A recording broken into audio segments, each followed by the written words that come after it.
Hello, good evening साथियों।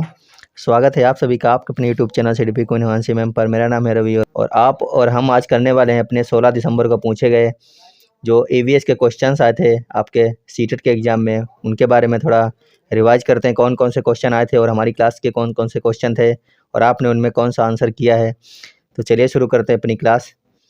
एक question आपको देखने को मिला होगा कि निम्न में से किससे प्रेरित होकर चिपकाने वाला तरीका की शुरुआत की गई। आपको 4 ऑप्शन दिए गए होंगे जिसमें से सही ऑप्शन था जॉर्ज मेंट्रल जो था सही ऑप्शन था। अगर ये ऑप्शन था उसमें और आपने टिक किया है तो आपका ये आंसर हो गया होगा बिल्कुल सही। ये क्वेश्चन काफ़ी आसान था और आपको शायद हमने अपनी क्लासों में भी करवाया है कि निम्न में से किससे प्रेरित होकर चिपकाने वाला तरीका की शुरुआत की गई। तो ऑप्शन था जॉर्ज मेस्ट्रल।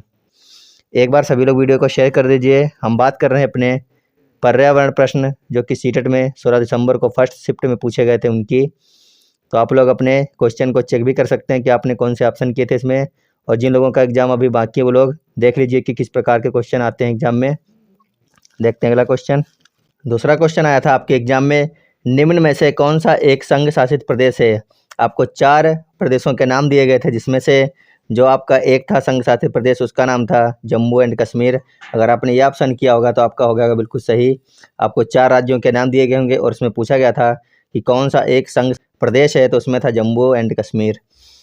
उसके बाद आया था क्वेश्चन एक कि भालू जैसा दिखता है पर भालू नहीं है, 17 घंटे सोता है, अपने जीवन में केवल 8 पेड़ों पर निवास कर पाता है, एक पेड़ पर 5 साल तक रहता है और जिस पेड़ पर रहता है उसकी ही पत्तियां खाता है, उसकी उम्र 40 वर्ष होती है, वह क्या है। तो आपको ये क्वेश्चन हमने 3 से 4 बार करवाया है। हमारी थ्योरी की क्लासों में भी करवाया गया था और प्रैक्टिस की क्लासों में भी करवाया गया था। ये वाला क्वेश्चन 3 से 4 बार करवाया गया और आपको बताया भी गया था कि काफ़ी इंपॉर्टेंट है क्वेश्चन और आ भी गया। पहली शिफ्ट में पूछा गया क्वेश्चन। इसका ऑप्शन अगर आपने किया था सलाथ तो बिल्कुल सही आंसर था इसका, क्या था, सलाथ। तो लगातार बने रहिए, देखिए कि किस प्रकार के क्वेश्चन आए थे और आपने अगर पेपर दिया तो आपने कौन सा ऑप्शन टिक किया था। अगर आपने नहीं दिया तो आप ये देखिए कि किस प्रकार के क्वेश्चन आते हैं और आगे कौन से क्वेश्चन बन सकते हैं। अगला क्वेश्चन आया था, एक व्यक्ति का घर बिल्कुल स्कूल के सामने है लेकिन सड़क निर्माण के कारण बालक स्कूल घूमकर जाता है। पहले वह 100 मीटर उत्तर की ओर जाता है। एक व्यक्ति अगर यहाँ पर है, मान लीजिए पहले 100 मीटर गया उत्तर की ओर, फिर उत्तर की ओर जाता है, फिर 75 मीटर पश्चिम की ओर जाता है, फिर वो जाता है 75 मीटर इस साइड में, और फिर 100 मीटर दक्षिण की ओर चलता है, फिर उसके बाद में 100 मीटर दक्षिण की ओर आता है वो, और चला तो उसका घर स्कूल के सापेक्ष कितनी दूरी और किस दिशा में है।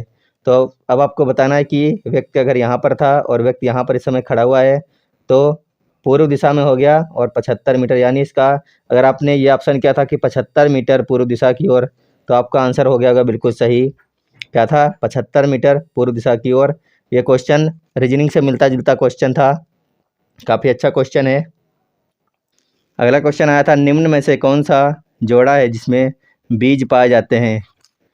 4 इस प्रकार के आपको ऑप्शन दिए गए होंगे और आपको उनमें से छांटना था ऐसा कौन सा जोड़ा जिसमें बीज पाए जाते हैं। ये क्वेश्चन आपको करवाया गया हमारी थ्योरी की क्लास में और प्रैक्टिस की क्लासों में भी। तो इसमें अगर आपने क्या होगा, टमाटर, भिंडी, खीरा, चीकू, सहतूत, तो ये वाला जोड़ा जो था इसका सही था। देखते हैं अगला क्वेश्चन। अगला क्वेश्चन आया, पृथ्वी गोल है, वास्तव में पृथ्वी पर ऊपर नीचे कुछ नहीं होता, केवल सापेक्ष होता है, हम भारत के लोग डॉट डॉट के लोग के सापेक्ष उल्टे हो सकते हैं। तो वहाँ पर देना था आपको ऑप्शन अर्जेंटीना दिया होगा। अगर आपने ये ऑप्शन चूज किया होगा तो आपका आंसर बिल्कुल सही होगा, अर्जेंटीना आपको इसमें लगाना था ऑप्शन। देखते हैं अगला क्वेश्चन क्या आया था। अगला क्वेश्चन आया था, पर्यावरण अध्ययन की 4 मुख्य थीमों को पहचानिए। आपको 4 ऑप्शन दिए गए होंगे, उनमें से पर्यावरण अध्ययन की 4 थीमों को पहचानना था, जिसमें एक ऑप्शन था परिवार एवं मित्र, भोजन, पानी और यात्रा। तो इसका यही आंसर अगर आपने किया होगा तो ये आंसर इसका था सही। इसमें क्या था, परिवार एवं मित्र, भोजन, पानी और यात्रा। आगे आया था क्वेश्चन कुडुक। कुडुक जो है कहाँ के लोगों की भाषा है, कुडुक। तो इसका ऑप्शन दिया होगा झारखंड। अगर आपने झारखंड किया होगा तो बिल्कुल सही आंसर है ये। कुडुक कहाँ के लोगों की भाषा है, झारखंड के लोगों की भाषा है कुडुक। एक क्वेश्चन आया था, निम्न घरों की पहचान कीजिए। इस प्रकार का क्वेश्चन आप लोगों को देखने को मिला होगा। आपको पहचान करना था कि आसाम में जो है बांस के खंभों पर बने ऊंचे घर होते हैं। दूसरा था लद्दाख, तो लद्दाख में पत्थर के बने घर, फर्श व छतें लकड़ी की होती हैं। और तीसरा था जम्मू कश्मीर, पत्थर व लकड़ी के घर होते हैं। चौथा था मनाली, पत्थर और लकड़ी के बने ढालू छत होती हैं। पांचवा था राजस्थान, मिट्टी के बने घर होते हैं, छत नीम और कीकर की बनी होती हैं। छत जो है कैसे बनी होती है, नीम और कीकर की बनी होती हैं। से एक सही आंसर, मतलब जो भी कुछ दिया रहा होगा इस प्रकार का एक आपको क्वेश्चन देखने को मिल। तो अगला क्वेश्चन देखते हैं।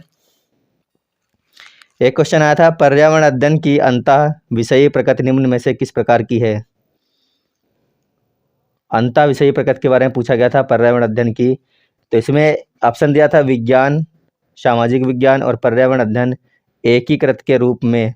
तो अगर आपने यह आंसर किया होगा तो आपका आंसर हो गया होगा बिल्कुल सही है। इसका सही आंसर था विज्ञान, सामाजिक विज्ञान और पर्यावरण अध्ययन एकीकृत के रूप में। अगला क्वेश्चन आया था, 2005 निम्न में से किसे सर्वाधिक महत्वपूर्ण मानता है। ऑप्शन दिया होगा विद्यालय पाठ्यक्रम को न केवल स्कूल तक बल्कि बाहरी दुनिया से जोड़कर पढ़ना। तो इसका ये आंसर हो गया था सही। अगर आपने किया होगा तो आपका भी सही हो गया होगा। और ये वाला क्वेश्चन हमने आपको 2 से 3 बार करवा दिया है कम से कम अपनी प्रैक्टिस क्लासों में। तो आगे देखते हैं। एक क्वेश्चन आया था, प्राथमिक कक्षाओं में पर्यावरण अध्ययन को सीखने सिखाने में कहानियाँ होती हैं एक महत्वपूर्ण पहलू होती हैं। पर्यावरण अध्ययन के कक्षा कक्ष में कहानी सुनाने को शिक्षण कौशल के रूप में सम्मिलित करने के लिए निम्नलिखित में से सबसे ज़्यादा उपयुक्त कारण कौन सा है। तो आपको 4 ऑप्शन दिए गए होंगे, उसमें से जो सही कारण था वो ये था, कहानियाँ पर्यावरण अध्ययन अवधारणाओं से संबंध जोड़ने के लिए संदर्भ उपलब्ध कराती हैं। अगर आपने ये ऑप्शन किया था तो आपका आंसर बिल्कुल सही है ये। अगला क्वेश्चन आया था, कक्षा 4 की एक शिक्षिका शिक्षार्थियों से कहती है कि वे अपने कार्यपत्रक, अवलोकन रिपोर्ट और सत्र में एकत्रित की गई सामग्री को एक फोल्डर में डाल डॉट डॉट इन फोल्डरों को कहा जाता है। तो आपको ये क्वेश्चन कई बार हमने करवाया अपनी क्लासों में है। तो इसका आंसर था पोर्टफोलियो। अगर आपने सही किया होगा तो आपका भी ये बिल्कुल सही हो गया होगा। क्या था? पोर्टफोलियो। एक क्वेश्चन आया था, प्राथमिक स्तर के शिक्षार्थियों में मानचित्र बनाने और समझने के लिए निम्नलिखित में से किन कौशलों की आवश्यकता है। क्या आया था कि प्राथमिक स्तर के शिक्षार्थियों में मानचित्र बनाने और समझने के लिए निम्नलिखित में से किन कौशलों की आवश्यकता है। 4 ऑप्शनों में से जो सही ऑप्शन था वो ये था, स्थानों की सापेक्ष स्थिति, दूरी, दिशाओं, प्रतीकों की समझ। अगर आपने सेलेक्ट किया था ये आंसर तो आपका बिल्कुल सही हो गया होगा ये वाला, ये ऑप्शन सही था इसका।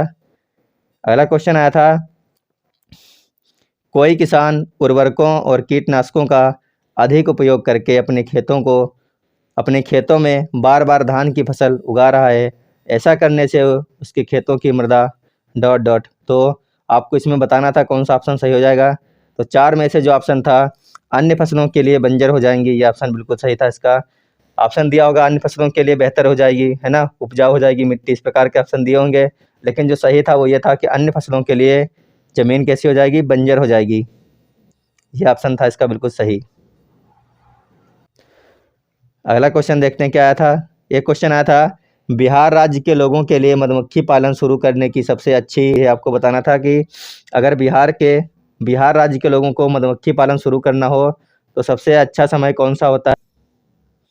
तो उसमें आपको ऑप्शन में दिया होगा अक्टूबर से दिसंबर। तो यही ऑप्शन इसका सही हो गया है कि अगर बिहार राज्य के लोगों के लिए मधुमक्खी पालन शुरू करना हो तो अक्टूबर से दिसंबर का महीना ये जो होता है बिल्कुल अच्छा होता है उनके लिए। तो यही अगर आपने आंसर किया है अक्टूबर से दिसंबर तो आपका हो गया होगा बिल्कुल सही ये क्वेश्चन। एक क्वेश्चन दिया था, ब्रेल लिपि में मोटी कागज पर उभरे हुए बिंदु बने होते हैं, यह लिपि आधारित होती है। तो आपको ये कई बार क्वेश्चन कराया गया है, कम से कम 10 बार कराया है गया हमारी क्लास में, चाहे थ्योरी की क्लास हो चाहे प्रैक्टिस की क्लास हो। तो आपको कितने बार बताया गया कि इसमें 6 बिंदुओं पर होते हैं ब्रेन लिप जो होती है मोटे कागज पर उभरे हुए बिंदु। तो इसका यही आंसर बिल्कुल सही था, 6 बिंदुओं पर। अगर आपने किया होगा तो आपका आंसर हो गया बिल्कुल सही। आगे देखते हैं। आगे अगला क्वेश्चन आया था, एल्यूमिनियम सर्वाधिक उत्पादन किस राज्य में होता है।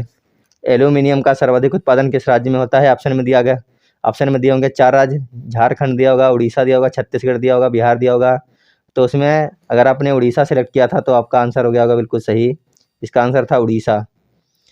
एक क्वेश्चन आया था, क्या आपने अपने घर या स्कूल के आसपास जानवर देखे हैं जिनके छोटे बच्चे हैं, नोटबुक में उनके नाम लिखिए। यह क्वेश्चन आपको परसों या नरसों यानी कि आपके एग्ज़ाम शुरू होने से शायद एक दिन पहले ही हमने आपको करवाया था अपनी प्रैक्टिस की क्लास में। तो इसका आंसर यही था, अवलोकन एवं रिकॉर्डिंग।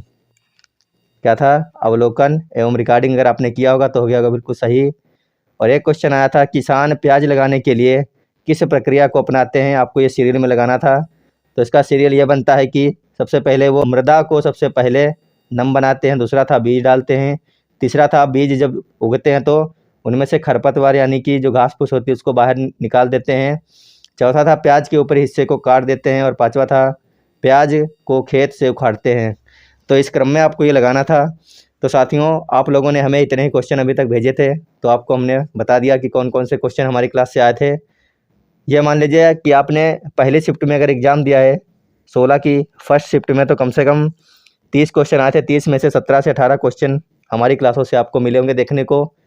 अगर एक शिफ्ट में इतने क्वेश्चन आए तो बाकी की शिफ्टों में भी उम्मीद है कि आपको अधिक से अधिक क्वेश्चन हमारी क्लासों से देखने को मिलेंगे। अगर आपने अभी तक हमारी क्लासों को सीरियसली नहीं देखा है तो कृपया थ्योरी की सभी क्लासों को देख लीजिए, आपके लिए काफ़ी फ़ायदेमंद रहने वाली हैं सभी की सभी क्लासें। और अगर आप नए जुड़ रहे हो चैनल पर, आज ये वीडियो पहली बार देख रहे हैं, तो चैनल को सब्सक्राइब कर लीजिए और पीछे की क्लासों को देख लीजिए। और जो आपको प्रैक्टिस करवाई जा रही है इसकी ईवीएस की, उसको आप नियमित रूप से करते रहिए। बाकी आपको मैथ्स की और हिंदी पेडागोजी में क्या पूछा गया था उसकी भी वीडियो जल्द मिलने वाली है, तो आप बने रहिए हमारे साथ में। धन्यवाद, बाय बाय।